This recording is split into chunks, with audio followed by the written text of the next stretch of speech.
ಹೆಚ್ಚಾಗ್ತಾ ಇದೆ crime rate. ಈ ವಿಚಾರಕ್ಕೆ ಸಂಬಂಧಪಟ್ಟಂತೆ ಉಡಾಫೆ ಉತ್ತರವನ್ನ ಡಾಕ್ಟರ್ ಜಿ ಪರಮೇಶ್ವರ್ ಅವರು ಕೊಟ್ಟಿದ್ದಾರೆ. ಮಾನ್ಯ ಗೃಹ ಮಂತ್ರಿಗಳು, ರಾಜ್ಯದಲ್ಲಿ ಒಂದು ಕಡೆ ಕ್ರೈಮ್ ರೇಟ್ ಹೆಚ್ಚಾಗ್ತಿದ್ರೆ ಉಡಾಫೆ ಉತ್ತರವನ್ನ ಗೃಹ ಸಚಿವರು ಕೊಟ್ಟಿದ್ದಾರೆ. ಒಂದೊಂದು ಘಟನೆಗೆ ಒಂದೊಂದು ಕಾರಣ ಇರತ್ತೆ, ಜನರಲೈಸ್ ಮಾಡೋದಾಗುತ್ತಾ? ಪ್ರತಿ ಘಟನೆಗೂ ಒಂದೊಂದು ಕಾರಣ ಇದ್ದೇ ಇರತ್ತೆ. ಎಲ್ಲರ ಕಾಲದಲ್ಲೂ ಕೂಡ ಕ್ರೈಮ್ ರೇಟ್ಗಳು ಜಾಸ್ತಿನೇ ಇತ್ತು. ಕಾನೂನಿನ ಸುವ್ಯವಸ್ಥೆ ಅಂತ ಹೇಳೋಕೆ ಕಾನೂನಿನ ಸುವ್ಯವಸ್ಥೆ ಎಲ್ಲೂ ಹಾಳಾಗಿಲ್ಲ.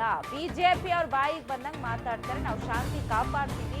ಬಿಜೆಪಿ ಅವ್ರ ಕಾಲದಲ್ಲೂ ಕೂಡ ಕೊಲೆಗಳಾಗಿದೆ, ರೇಪ್ಗಳಾಗಿದೆ ಅಂತ ತುಮಕೂರಿನಲ್ಲಿ ಗೃಹ ಸಚಿವ ಜಿ ಪರಮೇಶ್ವರ್ ಹೇಳಿಕೆಯನ್ನ ಕೊಟ್ಟಿದ್ದಾರೆ. ಕಾನೂನು ಸುವ್ಯವಸ್ಥೆಯ ಬಗ್ಗೆ ಬಿಜೆಪಿ ಟೀಕೆ ಮಾಡಿದ ವಿಚಾರಕ್ಕೆ ಸಂಬಂಧಪಟ್ಟಂತೆ ಒಂದೊಂದು ಘಟನೆಗೂ ಕೂಡ ಒಂದೊಂದು ಕಾರಣ ಇರುತ್ತೆ. ಬಿಜೆಪಿ ಅವರು ಬರೀ ಆರೋಪವನ್ನ ಮಾಡ್ತಾರೆ, ತಿರುಗೇಟ್ ಕೊಡೋದೇ ಆಗತ್ತೆ. ಕಾನೂನಿನ ಸುವ್ಯವಸ್ಥೆ ಹದಗೆಟ್ಟಿದೆ ಅಂದ್ರೆ ಅವರ ಕಾಲದಲ್ಲಿ ಹಾಗಾದ್ರೆ ಯಾವ ಕೊಲೆನೂ ಆಗ್ಲೇ ಇಲ್ವಾ? ಯಾವ ಬಾಂಬ್ ಬ್ಲಾಸ್ಟ್ ಆಗ್ಲೇ ಇಲ್ವಾ? ಈ ರೀತಿಯ ಹೇಳಿಕೆಯನ್ನ ತುಮಕೂರಿನಲ್ಲಿ ಕೊಟ್ಟಿದ್ದಾರೆ ಡಾಕ್ಟರ್ ಜಿ ಪರಮೇಶ್ವರ್ ಅವರು. ಈ 4 ತಿಂಗಳಲ್ಲಿ ಏನಾಗಿದೆ ಅದ್ರ ಬಗ್ಗೆ ಮಾತನಾಡೋದಲ್ಲ, ರಾಜ್ಯ ಪ್ರತಿನಿತ್ಯ ಏನಾಗ್ತಾ ಇದೆ, ಅವರ 5 ವರ್ಷದಲ್ಲಿ ಏನು ಮಾಡಿದ್ರು, ಎಲ್ಲದಕ್ಕೂ ಕೂಡ ಉತ್ತರ ಕೊಡ್ಲಿ, ಕ್ರಮ ಏನ್ ಬೇಕಾದ್ರೂ ತೆಗೆದುಕೊಳ್ತೀವಿ ಅಂತ ಜಿ ಪರಮೇಶ್ವರ್ ಹೇಳಿಕೆ ಕೊಟ್ಟಿದ್ದಾರೆ ತುಮಕೂರಿನಲ್ಲಿ. ಕಾರಣಕ್ಕೂ ಶಾಂತಿಗೂ ಒಂದೊಂದು ಕಾರಣ ಇರುತ್ತೆ, ಜನರಲೈಸ್ ಮಾಡಕ್ಕಾಗತ್ತಾ? ಹೌದು, ಹೇಳ್ತೀನಿ. ಅವ್ರ ಕಾಲದಲ್ಲಿ ಎಷ್ಟು ಮರ್ಡರ್ ಆಗಿತ್ತು ಅನ್ನೋದು ಹೇಳಿದ ಮೇಲೆ ಗೊತ್ತಾಗುತ್ತೆ ಸುರಕ್ಷೆ ಯಾವಾಗ. ಅವ್ರ ಕಾಲದಲ್ಲಿ ಸ್ಟ್ಯಾಟಿಸ್ಟಿಕ್ಸ್ ಇದೆ, ನೀವೇ ತೆಗೆದು ನೋಡಿ.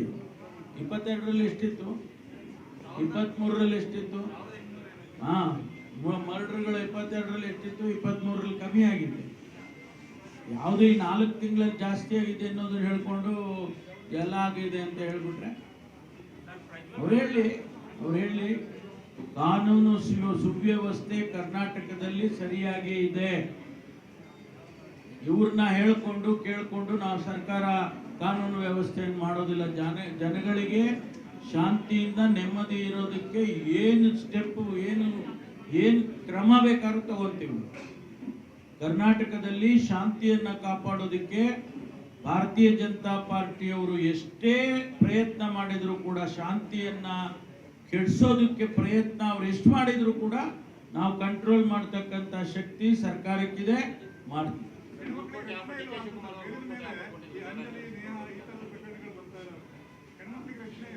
ನೋಡಿ, ಡೊಮೆಸ್ಟಿಕ್ ವಿಚಾರಗಳೇ ಬೇರೆ. ನಾನು ಅದಕ್ಕೆ ಹೇಳಿದ್ದು, ಒಂದೊಂದು ಘಟನೆಗೂ ಒಂದೊಂದು ಕಾರಣ ಇದೆ, ಜನರಲೈಸ್ ಮಾಡೋದಕ್ಕಾಗೋದಿಲ್ಲ. ಅದರಿಂದ ನಾನು ಪ್ರತಿಯೊಂದನ್ನು ಕೂಡ ನಾವು ಬಂದಂತ ಸಂದರ್ಭದಲ್ಲಿ ಸಂದರ್ಭಾನುಸಾರ ಉತ್ತರ ಕೊಡ್ತೀವಿ. ಆದರೆ ಒಂದು ಕರ್ನಾಟಕದ ಜನತೆಗೆ ಒಂದಂತೂ ಹೇಳೋದಕ್ಕೆ ಬಯಸ್ತೇನೆ, ನಾವು ಶಾಂತಿಯನ್ನ ಕಾಪಾಡ್ತೇವೆ. ಯಾವುದೇ ಕಾರಣಕ್ಕೂ ಶಾಂತಿಯನ್ನ ಹಾಳು ಮಾಡೋದಕ್ಕೆ, ಕಾನೂನು ಸುವ್ಯವಸ್ಥೆಯನ್ನ ಹಾಳು ಮಾಡೋದಕ್ಕೆ ಯಾರೇ ಎಷ್ಟೇ ಪ್ರಯತ್ನ ಪಟ್ಟರು ಕೂಡ ಅದಕ್ಕೆ ನಾವು ಬಿಡೋದಿಲ್ಲ ಅನ್ನೋ ಮಾತನ್ನ ಸ್ಪಷ್ಟವಾಗಿ ಕರ್ನಾಟಕದ ಜನತೆಗೆ ಹೇಳಕ್ ಬಯಸ್ತೇನೆ.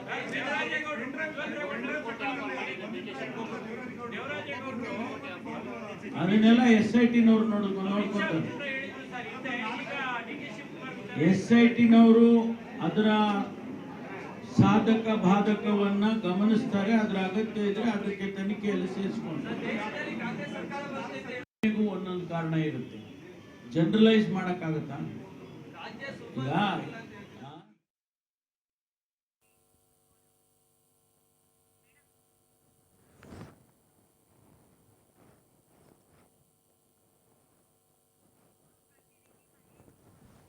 ಈ ಬಗ್ಗೆ ಮತ್ತಷ್ಟು ಅಪ್ಡೇಟ್ ಕೊಡ್ತಾರೆ ಪ್ರತಿನಿಧಿ ಮಹೇಶ್ ಫೋನ್ ಸಂಪರ್ಕದಲ್ಲಿದ್ದಾರೆ. ಮಹೇಶ್, ಬಿಜೆಪಿ ಕ್ರೈಮ್ ರೇಟ್ ವಿಚಾರಕ್ಕೆ ಜೊತೆಗೆ ಕಾನೂನಿನ ಸುವ್ಯವಸ್ಥೆ ಸರಿಯಿಲ್ಲ ಕಾಂಗ್ರೆಸ್ ಸರ್ಕಾರದಲ್ಲಿ ಅಂತ ಹೇಳಿದಕ್ಕೆ ಇವತ್ತು ಪ್ರತಿಕ್ರಿಯೆಯನ್ನ ಕೊಟ್ಟಿದ್ದಾರೆ ಜಿ ಪರಮೇಶ್ವರ್ ಅವರು. ಏನೆಲ್ಲ ಹೇಳಿದ್ರು ತುಮಕೂರಿನಲ್ಲಿ ಅಂತ?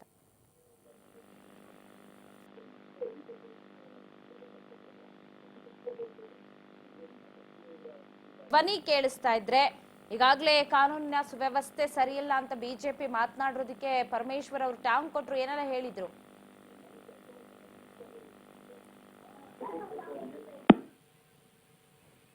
ಸಂಪರ್ಕ ಕಡಿತ ಆಗಿದೆ.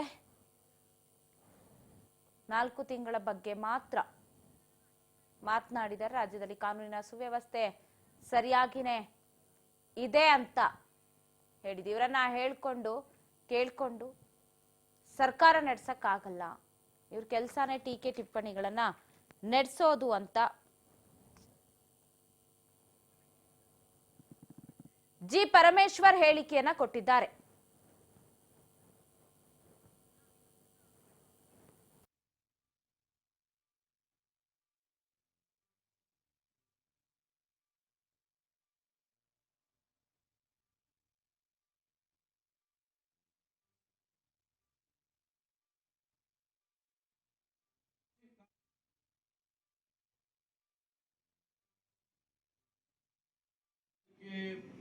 ಯಾರೇ ಎಷ್ಟೇ ಪ್ರಯತ್ನ ಪಟ್ಟರು ಕೂಡ ಅದಕ್ಕೆ ನಾವು ಬಿಡೋದಿಲ್ಲ ಅನ್ನೋ ಮಾತನ್ನ ಸ್ಪಷ್ಟವಾಗಿ ಕರ್ನಾಟಕದ ಜನತೆಗೆ ಹೇಳಕ್ ಬಯಸ್ತೀವಿ.